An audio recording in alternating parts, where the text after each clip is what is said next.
Hello and welcome back to Bane of Morgoth Miniatures. As you can see, we're continuing on pretty well from where we left off. At the end of the last video, I didn't have some of these things just kind of base coated in brown. Not exactly an exciting process to watch for a long video. It took me another 15, maybe 20 minutes to do so, and wasn't exactly worthwhile of having content. But I didn't do anything too extreme. I just covered everything that's going to have a base color in brown. There's often a running joke in my painting table at my game store where someone says, well, there's a few ways to paint now. First you start with the head, you draw the circle, you draw the circles for the eyes, then you draw the triangles for the beak, and then you draw the rest of the owl. And the joke is, with miniature painting, a lot of times they'll start you off with something, and by the time you're actually going step by step, they skip step 2 through step 9 and expect you to just find and make that leap. So I'm aiming here to not do that to you all. Kind of give you a step-by-step process. So all I did was base coat there, and that's going to give us kind of a good jumping point for our next step here. And I think tonight I'm going to tackle some of the different aspects of the edging of the robe here. I'll do a few sections of it on this video, and then from there I'm going to do the rest of it off. But it's just going to give you the techniques that I'm going to be using. So let's get a little bit of paint going here, and we will be good to go. A lot of times, especially when you're first starting painting, you're going to hear the old adage of two thin coats. In fact, there's a guy who got quite famous named Duncan Rhodes off of his slogan of two thin coats. You're going to notice that that's not me. I'm often one opaque coat is good enough. Once you start getting into more advanced techniques and more complicated things, sometimes those two thin coats are really necessary. But early on like this, you're not running into a high need for those things. Sorry, I had to fix my wet palette there. It's getting a little lumpy. But what we're going to see here is just a simple progression up from our base color. Oftentimes, you'll see in, especially like Games Workshop or other major content artists, they will build up from a mid layer, or they'll take their mid layer and they'll wash it down and then build back up through it. When I tend to paint, I start in my shadow and I work all the way up from my shadow to my high points, to my highlights. And that's what I'm going to aim to do today on this hood here. Is my brown is going to be my darkest shadow. I want this model to be fairly vibrant overall. So I don't want to get into blacks and the real darks, as opposed to some of these nice purples and browns that will appear very dark, especially once we get into the whites of this model, but for now are not truly that dark in comparison to if I had black in certain sections of this model. All right, so from here I just want to get my few paints layered out here so I know where I'm heading. Now I don't want to get too bright because I know there's going to be a ton of white on this model, but somewhere in between these two is where I'm going to sit. This is XV88 from Citadel's line, and one of my favorite from the war paints from Army Painter, the Fanatic line, is this Ancient Stone. I use both of these paints on, well, let's say every single model I paint, pretty well without exception. They show up in horns or on jewels, like the outsides of jewels or other small details like belts. There's tons of different ways that these guys show up, like straps and other things. So my brain is naturally drawn to these guys. Now, we have a choice here of just a ton of texture that's already being given to us. We see all these striations, all these lines here, and that's what we're going to try and highlight. Now, oftentimes people are watering down their paints. They're getting to a point where they are using very, very thin paints. I've found that my technique overall is this is my water cup up here in that corner there, right there. I'm always dipping in that. So my bristles are almost always wet. So I'm never really watering down my paint directly unless I'm trying to create a really smooth blend. But for this process, I'm more aiming to make straight lines. Now, one of the little techniques that I do that I don't see very that often other people do is this twisting technique. Once you're grabbing paint off, make sure you're twisting that brush, and it's going to keep you in a much sharper point. If you just kind of glob on, you're going to have a glob of paint on there as opposed to a nice amount of correctly wet paint. This you'll also notice is not a very, very sharp brush. What I'm doing isn't super fine detail. I actually have my fine detail brush hanging out right over here. This is going to be for the first steps, and then for the later steps, I might get into that brush. But I try not to use the best brush I can for some of these bigger activities. So a lot of this is just going to be picking out some lines. And it's going to be vibrant, and that's fine. But it's finding each of these lines, and overlapping is fine, but the goal is not to cover all of that brown underneath, especially in these shadows underneath here. If I can avoid going into those shadows completely, it's going to give us that natural shadow color. Because once again, shadows are not just a straight black color. They're often the darkest form of the color that we're using. So when we're using this XV88, that dark brown is one of my favorites. It's a very expensive brand. You'll see it right here. It's called Wobbly Walrus. I found it at my local Target. Most of this paint line, not very good for miniature painting. That paint, my favorite brown. Give up anything from War Paints or Vallejo or any of the other browns I've tried. That little paint for way too cheap, or that big paint for way too cheap, is by far my favorite. So right now I'm just trying to establish some level of color and some level of interest here in the model. And we'll go right along.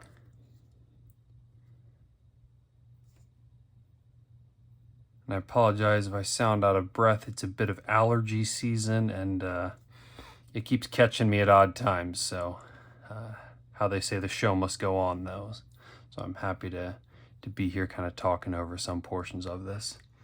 I'm also trying to think about actually keeping things in frame, because my smooth brain decides that sometimes I should just hold it over here where nothing can be seen.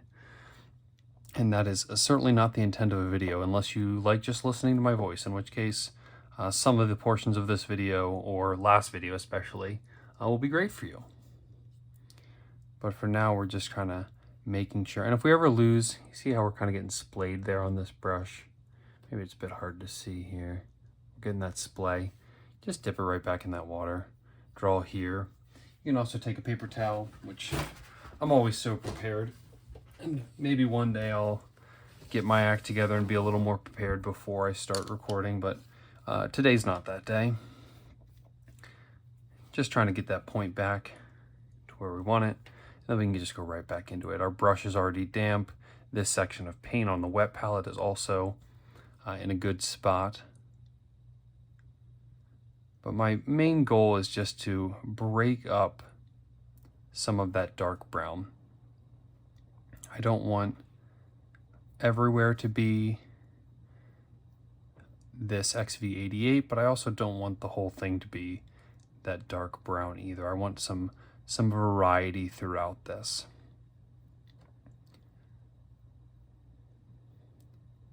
Something as we continue this journey together that you're going to learn about me is I'm painting by the seat of my pants sometimes. I'm thinking about each step as they come. I'm trying not to get bogged down with every single step.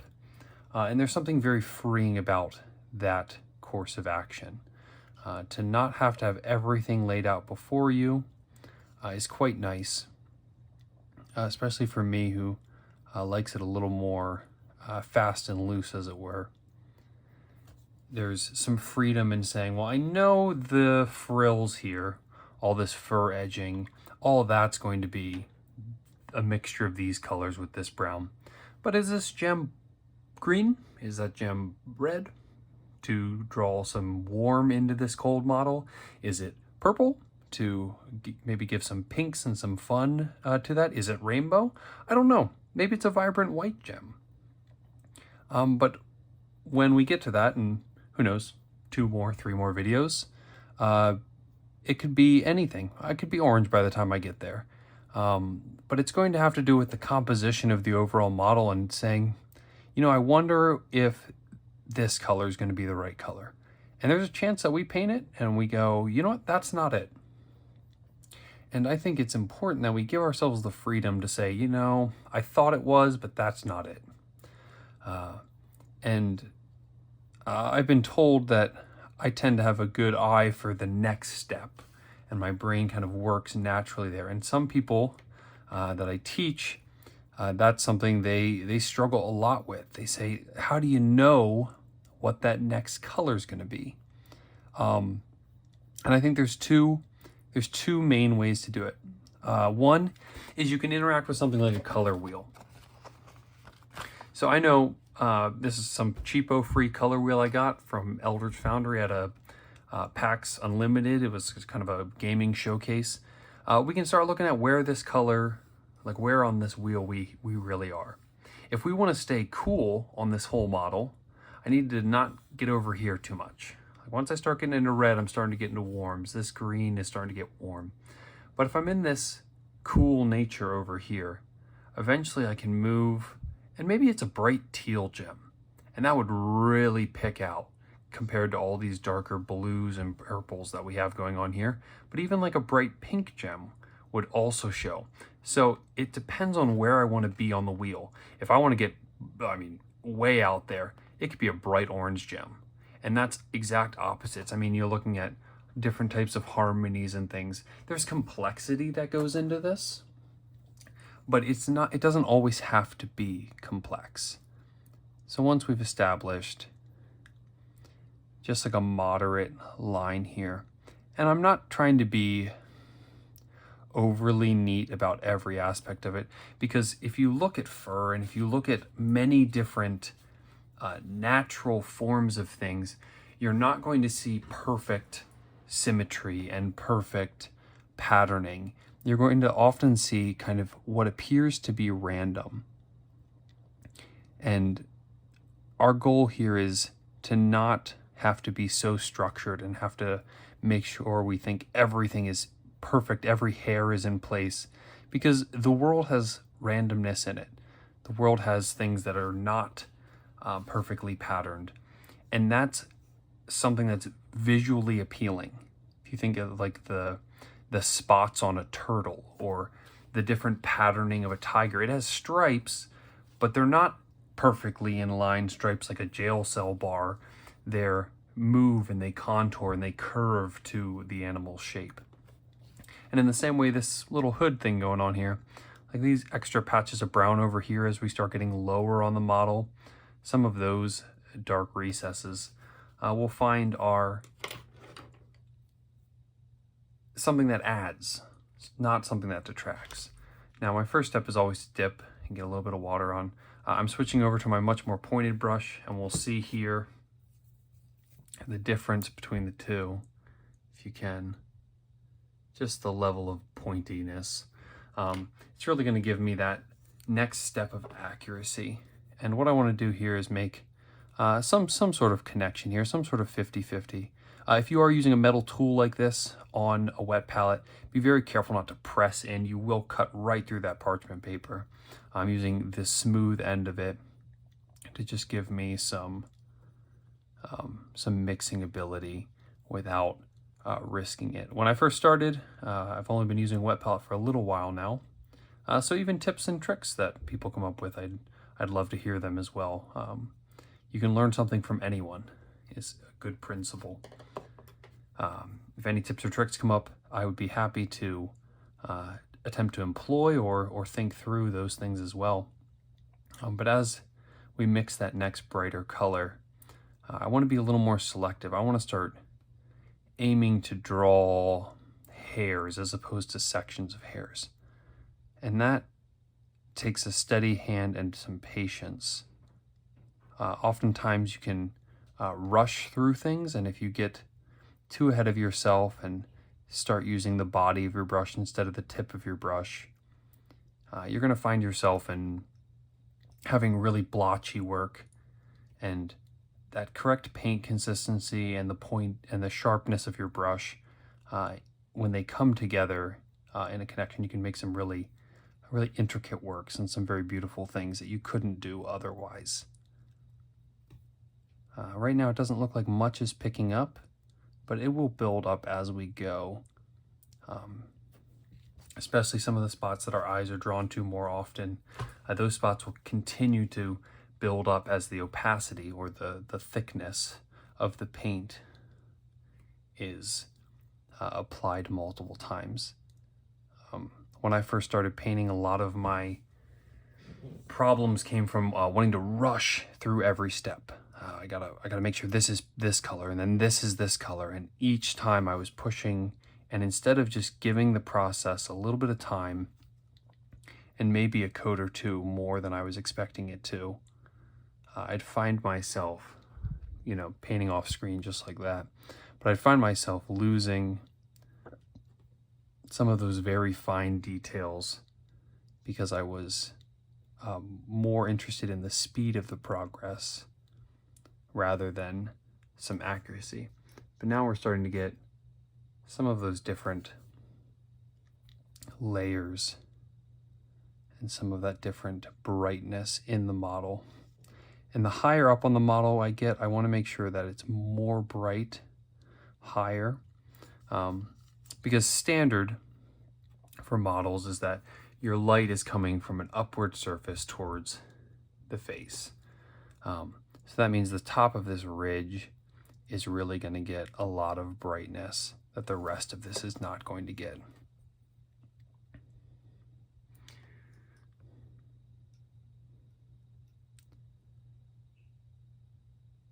Drawing some lines in here.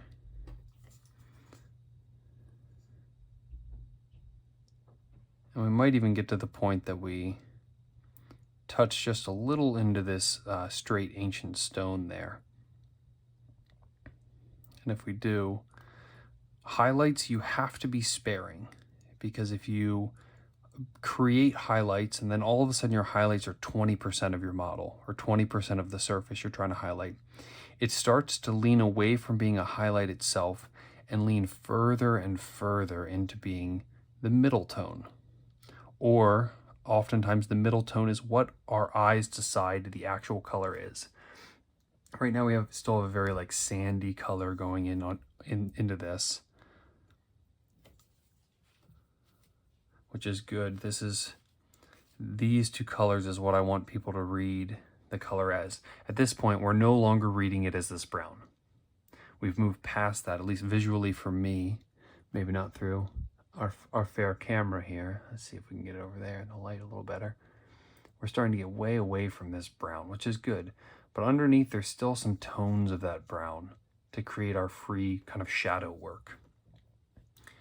And I think we're going to come through and hit with this color here, just some of our high spots. And I want to be very sparing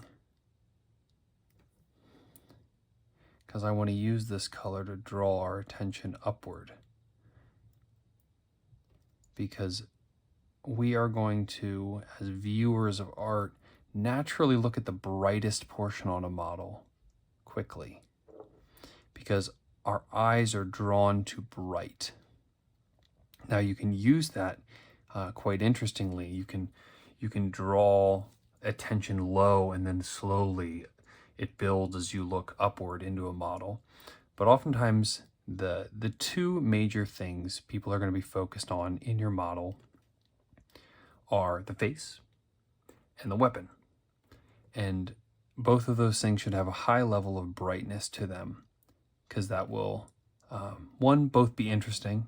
How you paint faces, even the dreaded eyes, has a lot of importance to the model, but also how you paint the weapon. Is it glowing? Is it magical in some effect? Is it a simple metal battered up blade that's rusty? It can tell a story very quickly by the face and by the weapon of a model. So now we have some brighter whites to that top side, and it kind of transitions darker and darker as we go down. And I'm fine with this backside. If we can see from, if I can ever be in the camera, if we get this backside in there, we do have some darker portions in there, and that's going to let it fade away as we look over. It's going to be bright, but if we're looking from the back, it's okay to have some darker shadows, because if the sun's coming from this way, we're going to lose a portion of that in shadow anyway. Well, that was one section, and as you can see, it takes 15 minutes or so to kind of map out some of these sections, and I'm going to go through and map out all the rest off screen here. Just keep in mind as you're working, where is your sun? What is the shape of what you're working on? So with this arm cuff, the top here is going to be much like this, but just a little darker maybe, because it's not near as high on the model. But this arm cuff might have a pretty similar brightness to up there, or this kind of edge of the shawl or the cloak here might be the same. But all this down here will never get as bright as that up there. And I think that's where we're going to end today's episode. Thank you for tuning in, and if you have any questions or thoughts, be sure to leave comments. Happy to talk it through with you. Hopefully this was instructional and helpful, and I hope to see you next time on the channel. Have a great night.